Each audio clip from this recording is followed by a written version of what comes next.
au cœur des marchés.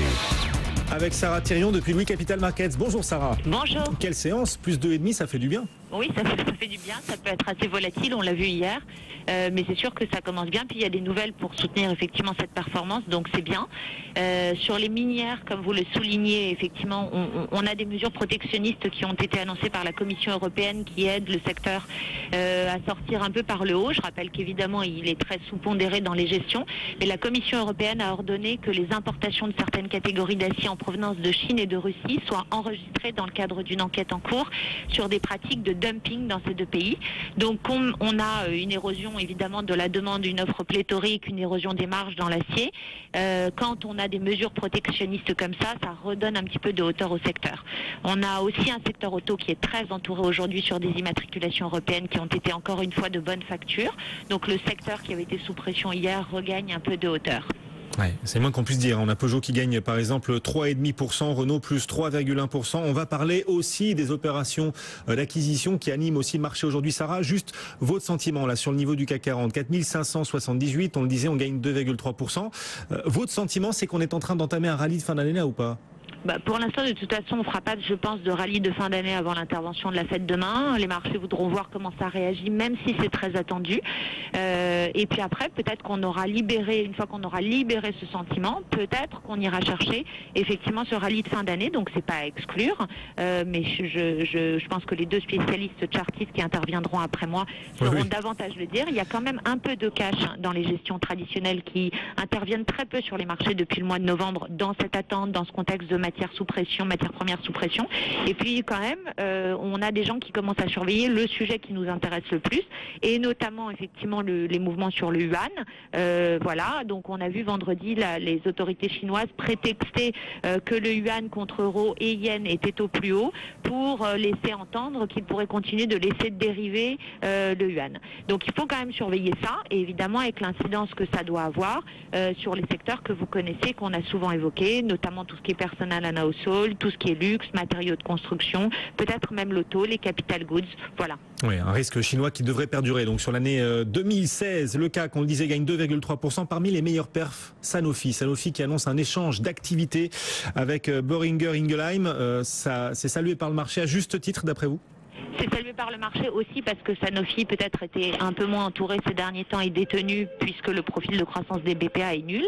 Et donc cette opération montre que le management essaie quand même de se doter de franchises fortes.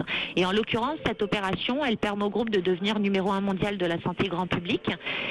Donc ça va plutôt dans le bon sens. Donc ils récupèrent chez Boehringer des produits comme Buscopan qui est un antispasmodique, un laxatif qui s'appelle Dulcolax, enfin les marques Pharmaton, l'Isopaïne, et du coup effectivement on a une franchise qui devient importante là-dessus. On savait que Sanofi voulait sortir de la santé animale, donc ils arrivent à disposer de cette activité-là dans cet échange et va récupérer du cash qui sera utilisé pour partie pour faire du rachat d'actions. Donc ça va dans le bon sens. Le groupe précisant aussi que cette transaction va avoir un effet neutre sur le bénéfice par action en 2017 et un effet relutif par la suite. Donc on voit la vocation en tout cas d'un management d'essayer de construire des franchises fortes, et ça c'est plutôt positif, même si nous on continue de croire que le consensus est trop dans ses attentes sur Sanofi au regard de ce sur quoi la société a communiqué. Donc le consensus continue d'être plus optimiste que la société. Sanofi, deuxième plus forte hausse du CAC aujourd'hui, plus 5%, 78,57 €. Et vous le disiez, il y a aussi le secteur automobile qui cartonne avec cette opération annoncée entre Faurecia et Plastic Omnium. Plastic va racheter les activités pare-chocs de Faurecia. Résultat, ces deux valeurs gagnent plus de 7% chacune. Oui, les constructeurs aujourd'hui raisonnent en logique de plateforme mondiale. Donc il faut que les équipementiers raisonnent de la même façon. Et donc Faurecia avait annoncé qu'il voulait céder ses modules de blocs et finalement il vend l'ensemble de sa branche extérieure à l'exception de l'activité composite. La bonne nouvelle de ce deal, c'est que le groupe se recentre d'une part, d'autre part se désengage d'une activité qui représentait 10% de son chiffre d'affaires, dans laquelle il n'avait pas la taille critique et qui générait une marge inférieure à la marge du groupe. Et aussi l'autre impact positif, positif, c'est que le groupe fait rentrer 665 millions d'euros de cash, ce qui combiné en fait au remboursement de la convertible qui avait été annoncée en décembre et à la génération de free cash va permettre au groupe de ne plus être endetté fin 2016 et donc de pouvoir investir notamment effectivement dans le process à partir de 2016, dans les véhicules connectés, donc d'essayer d'acquérir de la valeur ajoutée. Et c'est ça qui constituera une barrière à l'entrée pour pouvoir protéger ses marges. Donc c'est important. Sarah Thirion depuis Louis Capital Market, c'est ces deux valeurs donc qui progressent bien, c'est le moins qu'on puisse dire. Plasticonium plus 6,5 et Forcia plus 8,3%, les deux cartons du jour sur le marché parisien. Merci beaucoup Sarah. On rejoint à présent nos deux traders pour anticiper la suite de cette séance sur le CAC. Jean Amar depuis Bourse Direct et Giovanni Filippo depuis Perceval. Bonjour messieurs. Bonjour. Jean, on le disait, belle séance après une série baissière assez spectaculaire. On sort de 5 baisses d'affilée, on a perdu 10% en 2 semaines. Est-ce que ce rebond d'aujourd'hui vous semble pouvoir ouvrir la porte à un rallye de fin d'année? On gagne 2,3%. Est-ce qu'on est qu'au début peut-être d'une période haussière d'après vous? On a déjà tenté de rebondir vendredi déjà, ça n'avait pas marché. Hier, ça s'est un petit peu accéléré. C'est une nouvelle tentative de rebond ce matin, mais attention, danger quand même. Il y a un risque de retracer 100% de la hausse d'octobre et novembre, autour de 4380, 4400. Et ça, c'est pas totalement à écarter dans les prochaines heures. Si vous voulez, ça va être important. Il va falloir suivre ce qui va se passer autour de l'intervention de la Fed.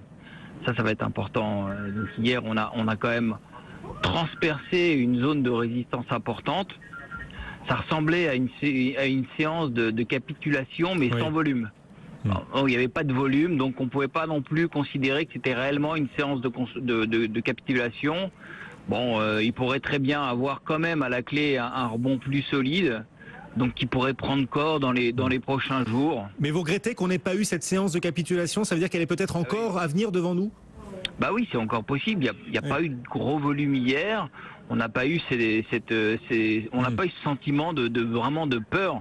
Donc on ne peut pas considérer que c'en est réellement une. Donc voilà, le rebond d'aujourd'hui, pour moi, bon, c'est bien qu'on rebondisse, c'est bien qu'on s'éloigne de ces zones dangereuses, en gros, quoi. Parce que là, on est carrément aujourd'hui un tout petit peu au-dessus de 61,8% de retracement Fibonacci du dernier mouvement haussier.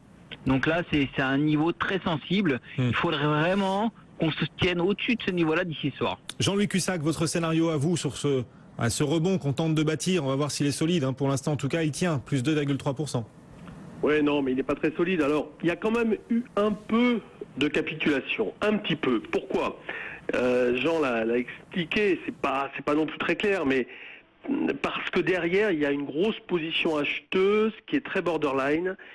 Hier, je sais qu'il y a eu de nombreuses liquidations de positions. Beaucoup de spéculateurs ont été liquidés. Il y avait assez longtemps qu'on n'avait pas vu ça.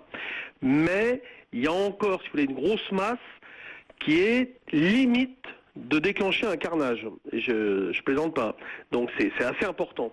Donc si vous voulez, tant qu'on voit ça, et je sais que Jean le voit, il se dit, c'est pas sûr que ça soit la vraie capitulation, il peut y en avoir une autre.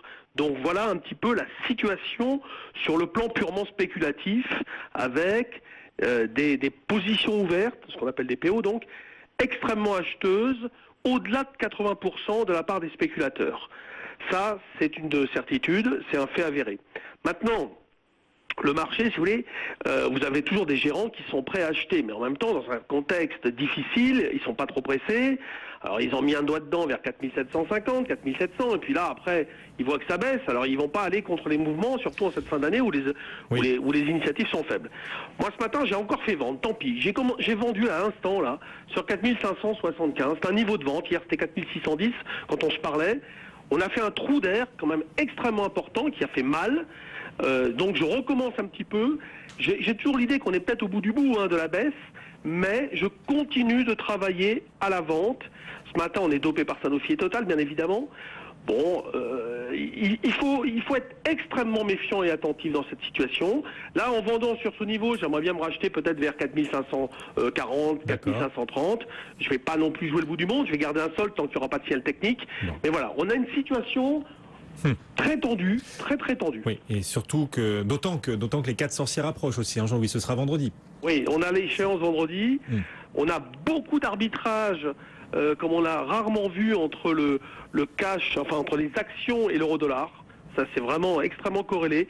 Il y a longtemps qu'on n'avait pas vu ça à ce point-là. Bon, l'euro-dollar, 1,1027 en ce moment. Merci beaucoup Jean-Louis Cussac et Jean Amar depuis Bourse Direct. Un grand merci à tous les deux et bien sûr à suivre tous demain. C'est ce que regarderont prioritairement les marchés. La décision de la Réserve fédérale américaine qui pourrait demain relever ses taux pour la première fois en quasiment 10 ans. On y reviendra bien sûr dans un instant au cœur du face-à-face. À tout de suite. BFM Business.